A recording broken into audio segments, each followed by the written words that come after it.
Assalamualaikum warahmatullahi wabarakatuh. Yang terhormat Bapak Bahar Amal selaku dosen pengampu mata kuliah pengantar literasi digital 2 dan teman-teman yang berbahagia. Perkenalkan, saya Siti Putri Rianti selaku moderator yang memandu jalannya presentasi kali ini.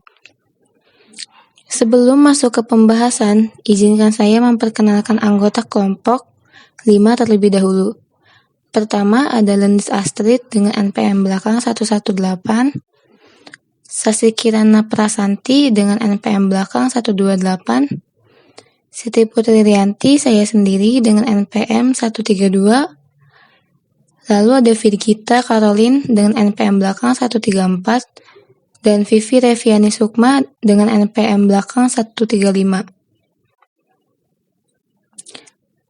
Selanjutnya langsung saja ke pembahasan pertama yang akan dibacakan oleh Lendis. Dipersilahkan. Baik, saya akan menjelaskan tentang if-else statement. If dan else adalah pernyataan yang umumnya ditentukan dalam bahasa pemrograman dan berguna untuk mengendalikan jalannya program berdasarkan kondisi tertentu. Pernyataan ini digunakan untuk menerapkan logika pemilihan atau pengambil keputusan dalam program.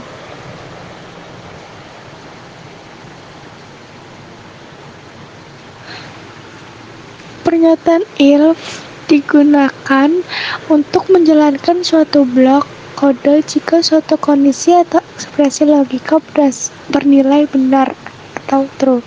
Pernyataan else digunakan bersamaan dengan if untuk mengeksekusi blok kode alternatif jika kondisi dalam pernyataan if adalah salah satu false.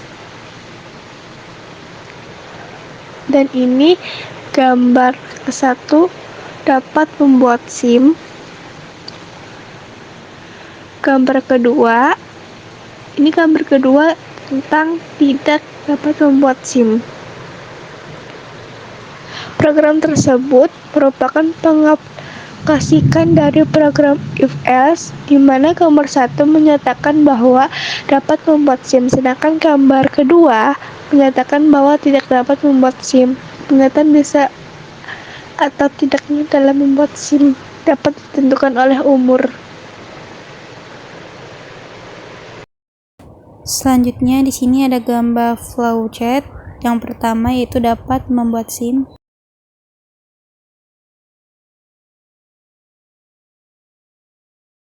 Selanjutnya yang ini gambar flowchart yang kedua yaitu tidak dapat membuat SIM.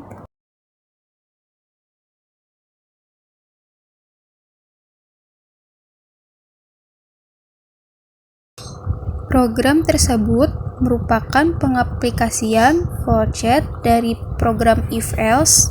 Gambar pertama menyatakan bahwa dapat membuat SIM, sedangkan gambar kedua menyatakan bahwa tidak dapat membuat SIM.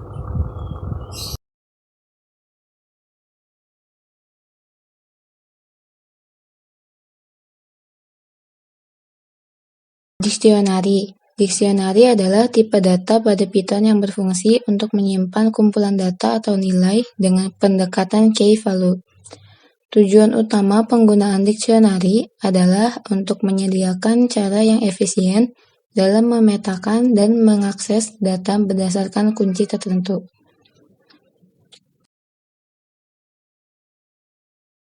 Pada gambar 1 merupakan pengaplikasian dari program diksionari yang digunakan menggunakan data mahasiswa. Pada gambar 2 merupakan pengaplikasian dari program flowchart diksionari yang digunakan menggunakan data mahasiswa. Selanjutnya saya serahkan kepada Sasi. Selanjutnya ada modul dan paket.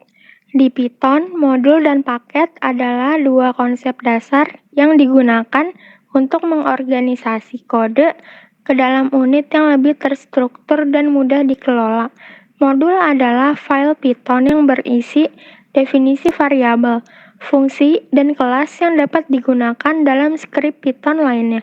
Modul membantu dalam mengorganisasi kode ke dalam unit yang lebih kecil dan mudah dikelola.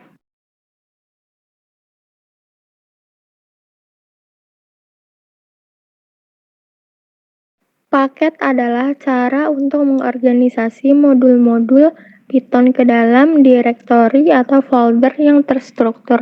Ini membantu dalam mengelompokkan modul-modul yang berkaitan dalam unit yang lebih besar.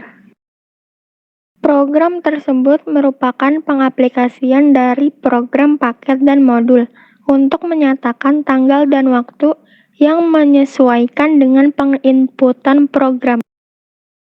Program tersebut merupakan pengaplikasian flowchart dari modul dan paket yang meliputi pertanyaan tanggal dan waktu. Jadi, kesimpulannya, kami telah membahas 3 konsep pada pemrograman Python. Pada program kami, if-else digunakan untuk menentukan apakah dapat atau tidak dapat membuat SIM berdasarkan umur. Lalu program dictionary yang kami gunakan adalah menulis nama dan menulis NPM anggota kelompok kami. Yang terakhir, program modul dan paket yang kami gunakan yaitu menggunakan tanggal dan waktu saat dibuatnya program. Sekian presentasi dari kelompok 5. Mohon maaf jika ada kesalahan dan kekurangan. Wassalamualaikum warahmatullahi wabarakatuh.